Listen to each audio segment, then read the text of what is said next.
Welcome to the channel physics with easy. अब तक हम लोगों ने हाइड्रोस्टैटिक्स पढ़ा था, मतलब फ्लूइड एट रेस्ट। आज के वीडियो में हम लोग पढ़ेंगे फ्लूइड डायनामिक्स, मतलब जो फ्लूइड है वो बजाय रेस्ट के मोशन में है। तो जब अगर फ्लूइड के पार्टिकल्स मूवमेंट कर रहे हैं तब क्या प्रेशर डिफरेंस वही होगा जब फ्लूइड रुका हुआ था? नहीं। तो क्या होगा फ्लूइड डायनामिक्स में? कैसे फ्लूइड के बहने से कौन कौन सी एनर्जीज कांस्टेंट रहती हैं, कितनी तरीके की energy a flowing fluid contain करता है, कैसी उसकी वेलोसिटी होती है, कब उसकी वेलोसिटी स्ट्रीम लाइन रहेगी, कब उसकी वेलोसिटी टर्बुलेंट हो जाएगी, नॉइजी फ्लो होगा। ये सारी चीज़ें आज की वीडियो में हम लोग डिस्कस करेंगे। तो वीडियो इंटरेस्टिंग होने वाला है, शुरू से आखिरी तक वीडियो को जरूर देखिएगा। हाँ, और जो लोग नए हैं वो चैनल को जरूर सब्सक्राइब कर लें। फ्लूइड डायनामिक्स में सबसे पहले हम कैसा फ्लूइड लेंगे, वो वही आइडियल फ्लूइड। तो फ्लूइड आइडियल कब होता है? जब वो नॉन विस्कस हो और इनकम्प्रेसिबल हो। अब फ्लूइड, ये तो दोनों बातें तो हमने हाइड्रोस्टैटिक्स में भी ली थी, फ्लूइड एट रेस्ट में भी। तीसरी और क्या प्रॉपर्टी हो जाती है जब हम फ्लूइड के डायनेमिक्स में या फ्लूइड के मोशन के स्टडी करते हैं, तो उसमें फ्लूइड के मॉलिक्यूल की एंगुलर स्पीड ज़ीरो यानी इररोटेशनल हो। तो कौन कौन सी तीन बातें होनी चाहिए जिसके जो फ्लूइड हम कंसीडर करेंगे आज के वीडियो में या फ्लूइड डायनेमिक्स में? तो वो हैं, जो आइडियल फ्लूइड होगा वो इनकम्प्रेसिबल होगा, यानी चाहे उसको जितना भी दबाया जाए उसकी डेंसिटी कांस्टेंट रहेगी।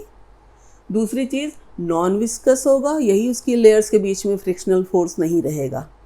और तीसरी चीज़, इररोटेशनल। इररोटेशनल का मतलब है उसकी angular speed of the fluid molecules zero रहेगी। तो फ्लूइड डायनेमिक्स में आइडियल फ्लूइड का होना ज़रूरी है, और दूसरी चीज़ उसका फ्लो, उस फ्लूइड का फ्लो होना चाहिए स्ट्रीम लाइन फ्लो। अब ये स्ट्रीम लाइन फ्लो, जैसा कि इसका नाम है, आप उससे याद रख सकते हो कि जो फ्लूइड के मॉलिक्यूल्स हैं वो कैसे चलें। इसका स्ट्रीम लाइन फ्लो का आप नाम ऐसे याद रखोगे, stream line flow, steady flow, orderly motion. तो इन सब में कैसे चले लिक्विड मॉलिक्यूल्स की वो स्ट्रीम लाइन फ्लो कहलाए। आप देखिए कि अगर एक लिक्विड मॉलिक्यूल ए से जब गुजरता है तो उसकी वेलोसिटी वी है, जब वो बी से गुजरता है तो उसकी वेलोसिटी वी बी है, ये शोन है यहाँ पर। सी पॉइंट से उसकी वेलोसिटी वी सी है। तो जितने भी particles in A B C से गुजरेंगे तो उनकी velocity V A V B और वी सी ही रहेगी। ये वेलोसिटी तीनों जगहों की एक भी हो सकती है और डिफरेंट भी हो सकती है। वेलोसिटी मतलब डायरेक्शन प्लस मैग्नीट्यूड। तो स्ट्रीम लाइन फ्लो एक निश्चित वेलोसिटी, एक क्रिटिकल वेलोसिटी से कम की वेलोसिटी है, जिसमें क्या होता है कि जो हर मॉलिक्यूल जो लिक्विड का है वो पास करता है जब किसी भी सर्टेन पॉइंट से अपने पाथ में, तो इसकी वेलोसिटी कांस्टेंट होती है और वो उतनी ही होती है जितनी कि उससे पहले जो पार्टिकल गुजरा उस पाथ से उसकी थी। तो इसको एक कन्फ्यूज़न होता है सब में। कहते हैं कि स्टेडी फ्लो फिर क्यों है? क्या हर जगह वेलोसिटी कांस्टेंट है? स्टेडी माने तो कांस्टेंट होता है, हर जगह नहीं है। किसी भी गिवन पॉइंट पर वेलोसिटी कांस्टेंट है, और जो ए पर वेलोसिटी है वो जरूरी नहीं कि बी पर हो भी सकती है और नहीं भी, लेकिन ए पर वेलोसिटी हमेशा कांस्टेंट होगी। बी पर जितने भी मॉलिक्यूल्स गुजरेंगे उनकी वेलोसिटी वी बी के ही बराबर होगी, और सी पर ऐसे ही। तो ये जो पाथ बनता है इसी को कहते हैं स्ट्रीम लाइन। और ये तब पॉसिबल है कि जब लिक्विड की वेलोसिटी एक क्रिटिकल वेलोसिटी कहलाती है उससे कम हो, थोड़ा कम स्पीड से चलने वाले लिक्विड की। अब आप देखते हैं कि जैसे बहुत तेज़ी से पानी कहीं बह रहा है और रास्ते में कोई नुकीला पत्थर रखा है, तो वहाँ पर फोम बन जाता है, नॉइजी फ्लो होता है, इर्रेगुलर मोशन होता है मॉलिक्यूल्स का, तो एकदम से घूम जाते हैं। तो sudden change in the velocity, वो फ्लो कहलाता है टर्बुलेंट फ्लो। यही पूछ लिया जाता है कि what is the difference between streamline flow and turbulent flow. तो आप स्ट्रीम लाइन फ्लो कैसे डिफाइन करोगे? तो वो ये, each molecule passing through the certain point follows the same path as the preceding molecule which pass the same point. Such flow is called streamline flow. अब बात करते हैं कि बहुत सारे मॉलिक्यूल्स हैं अगर, तो उनके अपने बहने का रास्ता भी अलग होगा। तो मान लिया एक मॉलिक्यूल ऐसे जा रहा, तो इस पाथ पर जितने भी मॉलिक्यूल जाएंगे वो यही पाथ अपनाएंगे। दूसरा मॉलिक्यूल, मान लीजिए इसके बाद दूसरा मॉलिक्यूल है, अगर वो यूं जाता है तो यहाँ से आने वाले मॉलिक्यूल सेम पाथ अपनाएंगे। मतलब क्या है कि जो मॉलिक्यूल्स हैं उन हर मॉलिक्यूल की वेलोसिटी जो है वो यूनिफॉर्म रहेगी ड्यूरिंग द होल पाथ। और ऐसी बहुत सारे स्ट्रीम लाइन्स बना लें तो वो क्या कहलाती हैं, स्ट्रीम लाइन ट्यूब। अब जैसे ये अगर मैंने बना दिया यहाँ पर, तो ये जो स्ट्रीम लाइन है, ये स्ट्रीम लाइन जो है, इसमें अगर मैं बना दूँ कि ये एक ट्यूब स्ट्रीम लाइन ट्यूब है, तो ये मिलकर बनी है बहुत सारी स्ट्रीम लाइन से। अब ज़्यादा नंबर ऑफ स्ट्रीम लाइन्स है किसी जगह पर, किसी सर्टेन रीजन में, इसका मतलब है वहाँ पर वेलोसिटी ज़्यादा है। दो स्ट्रीम लाइन्स एक दूसरे को नहीं काटती। कहा जाए स्ट्रीम लाइन फ्लो के आप वो बताइए प्रॉपर्टीज़, तो आप कैसे बताओगे कि two streamlines can never intersect. मान लीजिए एक ये स्ट्रीम लाइन है और एक ये स्ट्रीम लाइन, अगर इस पॉइंट पर इंटरसेक्ट कर रही है तो यहाँ पर टेंजेंट ये और यहाँ पर टेंजेंट ये, तो क्या एक पॉइंट पर लिक्विड की मॉलिक्यूल की क्या दो वेलोसिटी हो सकती हैं? नहीं।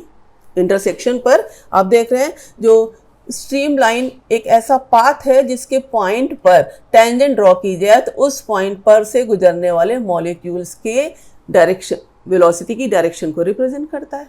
तो अब अगर इंटरसेक्ट करेगी तो इंटरसेक्ट पर जो मॉलिक्यूल ये डायरेक्शन है वेलोसिटी की कि या ये, नहीं पॉसिबल है ना। तो two streamlines can never intersect, ये भी पूछा जाता है। और स्ट्रीमलाइन फ्लो में खास बात क्या है कि हर पॉइंट पर वेलोसिटी यूनिफॉर्म है और वो उतनी ही है जितनी कि प्रीवियस पार्टिकल जब वो उस पॉइंट से गुजरा था। अब बात करते हैं कि जो कोई भी लिक्विड अगर स्ट्रीम लाइन ट्यूब से गुजरता है, ये देखिए ये सब स्ट्रीम लाइन्स एक जगह मिलकर कुछ ऐसा रीजन बना लें हम जिसमें ये कहलाए स्ट्रीम लाइन ट्यूब। मतलब अब लिक्विड इस ट्यूब से बाहर साइड वाइज नहीं निकल सकता। तो स्ट्रीम लाइन ट्यूब से जब लिक्विड गुजरता है तो उसमें कैसे उसका फ्लो होता है, क्या चीज़ कांस्टेंट रहती है, क्या कंजर्व रहती है, आइए देखते हैं। अब देखते हैं कि एक आइडियल फ्लूइड जो है, वो लिक्विड की बात यहाँ कर लेती हूँ फ्लूइड में। तो आइडियल लिक्विड जब फ्लो करता है स्ट्रीम लाइन मोशन में, स्ट्रीम लाइन ट्यूब से जब वो पास होता है, वो ट्यूब जिसमें बहुत सारी स्ट्रीम लाइन्स हैं और non uniform cross sectional area की है, तो क्या उसका फ्लो कैसे वेरी करेगा, कैसे फ्लो करेगा और उसका किस प्रिंसिपल पर बेस्ड होगा फ्लो। तो उसको बहुत इंपॉर्टेंट इक्वेशन कहा जाता है या प्रिंसिपल कहा जाता है, प्रिंसिपल ऑफ कंटिन्यूटी। ये प्रिंसिपल क्या कहता है कि during the stream line flow of an ideal fluid through a tube of non-uniform area of cross section, then the product of the area of cross section and the velocity of flow is same at every point in the tube। मतलब tube से जब वो बहेगा तो किसी भी point पर उसका उस पॉइंट ट्यूब का एरिया ऑफ क्रॉस सेक्शन और उसकी वेलोसिटी लिक्विड की कांस्टेंट रहेगी। अब ये कैसे प्रूफ करेंगे ये stream line motion of fluid का, तो आप देखते हैं कि मान लिया हमने यहाँ पर क्रॉस सेक्शनल एरिया है A1, यहाँ पर क्रॉस सेक्शनल एरिया है A2। अब इस फ्लोइंग लिक्विड है, लिक्विड फ्लो कर रहा है, हमने लिक्विड के फ्लो करते हुए लिक्विड का केवल इतना हिस्सा कंसीडर किया है। अब प्रेशर की बात अगर है तो लिक्विड इधर से इधर जा रहा है, तो मान लिया कि ये है प्रेशर P1 और इधर जो प्रेशर है वो क्या है P2। यहाँ पर जो लिक्विड है वो फ्लो कर रहा है, प्रेशर तो यहाँ पर ये मान लीजिए इनसाइड है P1, यहाँ पर है ये P2।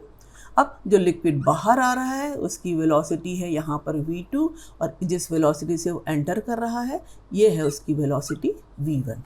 ठीक, लिक्विड की डेंसिटी जो है वो कांस्टेंट है थ्रू आउट, वो क्या है रो। अब क्या करते हैं कि हम ये मान के चलते हैं सबसे पहले जितना लिक्विड एंटर करेगा उतना ही तो पर सेकेंड लिक्विड एंटर करने वाला, पर सेकेंड लिक्विड बाहर जाने वाला है ना। तो अगर हम मास ऑफ द लिक्विड, अगर ये पॉइंट मान लें नंबर 1 है और ये पॉइंट है नंबर 2, तो mass of liquid at point 1 जो एंटर करता है ना, एंटरिंग, वो किसके बराबर होगा, mass at point two which leaves, तो क्या कहेंगे हम, लीविंग। बस एक ये इक्वेशन आप अगर याद रख लीजिए, जितना पानी पर सेकेंड एंटर करेगा उतना ही बाहर निकलेगा। अब आप इसको कैसे प्रिंसिपल ऑफ कंटिन्यूटी को प्रूफ करेंगे, जो आपने ये बात लिखी हुई है उसको कैसे प्रूफ करेंगे। आपको पता है mass equal to volume into density. मान लिया यहाँ पर जो मास ऑफ लिक्विड एंटर कर रहा है वो m1, तो m1 किसके बराबर होगा, मास इक्वल टू होता है वॉल्यूम इनटू डेंसिटी। याद रखिए वॉल्यूम कैपिटल V से और वेलोसिटी स्मॉल v से, तो आप कंफ्यूज नहीं होंगे। अब वॉल्यूम को हम और क्या लिख सकते हैं, तो वॉल्यूम क्या होता है, area of cross section into density. Area of cross section into length moved. तो अब आप देखो ना, आपको पता है अगर ये स्पीड है v1 और speed equal to distance upon time होता है, तो मान लिया लिक्विड यहाँ से यहाँ तक की जो डिस्टेंस कवर करता है वो अगर है L1, तो हम क्या लिख सकते हैं, L1 अपॉन T1। तो अगर पर सेकेंड स्पीड की बात करें तो T1 1 सेकेंड, तो 1 सेकेंड में स्पीड कितनी हो जाएगी, जितनी उसने डिस्टेंस कवर करी। तो अब आप इसको क्या लिख सकते हो, ये अगर डेल्टा टी टाइम है तो ये v1 into delta T distance लिख सकते हैं। तो मैं यहाँ लिख दूँ v1 इंटू डेल्टा टी। ठीक, तो ये तो पूरा किसके बराबर हो गया, वॉल्यूम। देखिए एरिया इंटू ये क्या है, डिस्प्लेसमेंट, लिक्विड यहाँ से यहाँ तक डिस्प्लेस्ड हुआ L1, और डेंसिटी रो, तो यही यहाँ पर है m1 की वैल्यू। और इसी डेल्टा टी टाइम में अगर इतना लिक्विड एंटर किया है तो यहाँ पर निकलने वाला लिक्विड उसका अमाउंट अगर हम लिखें तो हम m2 की जगह क्या लिखेंगे, यहाँ area of cross section A2, और यहाँ पर जो वेलोसिटी है वो v2 इंटू डेल्टा टी से, तो यहाँ पर कितना डिस्टेंस वो ट्रैवल करेगा जब वो छोड़ने जा रहा है इस एंड को, तो v2 इंटू टी, और डेंसिटी रो। प्रिंसिपल वही कि जितना मास एंटर करता है पर सेकेंड उतना ही मास बाहर निकलता है पर सेकेंड। अब पर सेकेंड आप कर रहे हैं तो यहाँ पर अगर हम लिख दें m1 अपॉन डेल्टा टी, यहाँ पर लिख दें m2 अपॉन डेल्टा टी, तो हम ये डेल्टा टी टर्म काट देंगे, क्या बचेगा हमारे पास, this implies that a1 v1 rho equal to a2 v2 rho, rho भी तो कैंसिल हो जाएगा। तो क्या आया, a1 v1 equal to a2 v2। a1 क्या है, क्रॉस सेक्शनल एरिया, यहाँ पर v1 क्या है, यहाँ उसकी वेलोसिटी, तो प्रोडक्ट है ना a1 v1। तो यही तो है कि जो आइडियल फ्लूइड अगर बह रहा है तो उसका जो प्रोडक्ट होगा किसका किसका, area of the cross section और किसका, वेलोसिटी का, वो कांस्टेंट रहेगा। यहाँ पर अगर आप देख लें यहाँ पर कुछ और एरिया ऑफ क्रॉस सेक्शन है, वेलोसिटी कुछ और है, तो a इंटू वी कॉन्स्टेंट रहेगा। तो इन जनरल हम क्या कह सकते हैं कि a इंटू वी कॉन्स्टेंट। और आप इसको डेली लाइफ से कैसे जोड़ते हैं, आप देखते हैं पाइप से पानी आप किसी पौधे पर डाल रहे हैं, पाइप को थोड़ा सा दबा दिया, ज़्यादा स्पीड से पानी निकलता है, पाइप का जो ओपन माउथ है उसका क्रॉस सेक्शनल एरिया कम हो गया, वेलोसिटी ज़्यादा, तो A V equal to constant से मतलब क्या हो गया कि एरिया ऑफ क्रॉस सेक्शन ज़्यादा तो velocity come, and वाइसी versa. Liquid अगर फ्लो कर रहा है, आइडियल लिक्विड है और उसका स्ट्रीमलाइन मोशन है, तो उसमें कितनी तरीके के एनर्जीज होती हैं, आइए देख लें। अगर उसका मास m, डेंसिटी रो और वॉल्यूम v है, तो सबसे पहले बात करते हैं प्रेशर एनर्जी की। तो प्रेशर एनर्जी क्या है कि अगर कोई लिक्विड है जो x डिस्टेंस मूव कर रहा है, उसके ऊपर प्रेशर P लग रहा है, तो जो work done by the force of pressure होगा वो किसके बराबर होगा, force into distance work done होता है ना, और प्रेशर एनर्जी इसी वर्क डन के बराबर होगी। तो अगर फोर्स लिक्विड पर जो लग रहा है वो प्रेशर P है और area of cross section A है, तो फोर्स क्या होगा, P इंटू A, और ये x डिस्टेंस वो मूव करता है। इसको आप ऐसे शो भी कर सकते हो कि अगर ये एक कंटेनर है और उसमें यहाँ पर आपने एक ये लगा रखा है पिस्टन, ठीक है, तो अब आप देख रहे हो कि यहाँ से यहाँ तक की इसमें लिक्विड भरा हुआ है, तो लिक्विड की हाइट अगर h है तो यहाँ पर प्रेशर P है और लिक्विड कितना शिफ्ट होता है x, क्रॉस सेक्शनल एरिया है A, तो work done by the force liquid में जो यहाँ पर h हाइट पर है तो प्रेशर यहाँ पर P है, तो प्रेशर या फ्लूइड प्रेशर से कितना वर्क डन होगा, तो आप किसके बराबर निकालोगे, फोर्स इंटू डिस्टेंस। फोर्स किसके बराबर होगा, जो pressure into area of cross section, और डिस्प्लेसमेंट कितना हुआ, x। तो अब ये P इंटू ए इंटू एक्स में area of cross section into distance क्या होगा, वॉल्यूम, और pressure energy per unit volume निकालना है, तो वही जो ये वॉल्यूम है वही AX, उससे हमने डिवाइड कर दिया PAX को, तो यह क्या आ गया है, pressure energy per unit volume, जो बहते लिक्विड के लिए सिर्फ प्रेशर से, जो हम लोग P से डिनोट करते हैं। कभी कभी लगता है ना ये तो सिर्फ प्रेशर है, तो हम इसको और क्या कह सकते हैं, जो लिक्विड या फ्लूइड फ्लो कर रहा है उसकी pressure energy per unit volume. अब दूसरी एनर्जी देखते हैं, तो मान लिया वो एनर्जी है काइनेटिक एनर्जी, और काइनेटिक एनर्जी का फॉर्मूला सबको पता है, हाफ mv², और kinetic energy per unit volume, तो इधर इधर हमने क्या कर दिया, v से डिवाइड कर दिया। अब ये क्या बन गई, ke m/v रो, डेंसिटी होती है ना, डेंसिटी। अब इसको क्या कहेंगे हम लोग, kinetic energy per unit volume. तीसरी एनर्जी वो हो गई पोटेंशियल एनर्जी। सबको पता है पोटेंशियल एनर्जी का फॉर्मूला किसके बराबर होता है, mgh, है ना। और mgh में पोटेंशियल एनर्जी अगर पर यूनिट वॉल्यूम निकालना, तो यहाँ भी अपॉन v कर दिया। अब किसके बराबर हो गई ये, m/v रो हो गया, तो रो gh। तो बर्नौलीज थ्योरम जो है वो आइडियल फ्लूइड के स्ट्रीमलाइन मोशन में किसी भी पॉइंट पर इन्हीं तीनों एनर्जी का सम कांस्टेंट है, ये कहती है। अब से कहा जाता है state the Bernoulli's theorem and prove it. तो स्टेटमेंट तो सबसे पहले आपको याद होना चाहिए कि किसी भी जो आइडियल फ्लूइड है, जिसमें नॉन विस्कस हो, इरोटेशनल हो और इनकम्प्रेसिबल हो, है ना, उसके स्ट्रीमलाइन मोशन में तीन एनर्जी का सम या sum of all energies, pressure energy, kinetic energy and potential energy per unit volume remains constant at each and every point on the path। Flow तो कहीं से कहीं भी हो सकता है।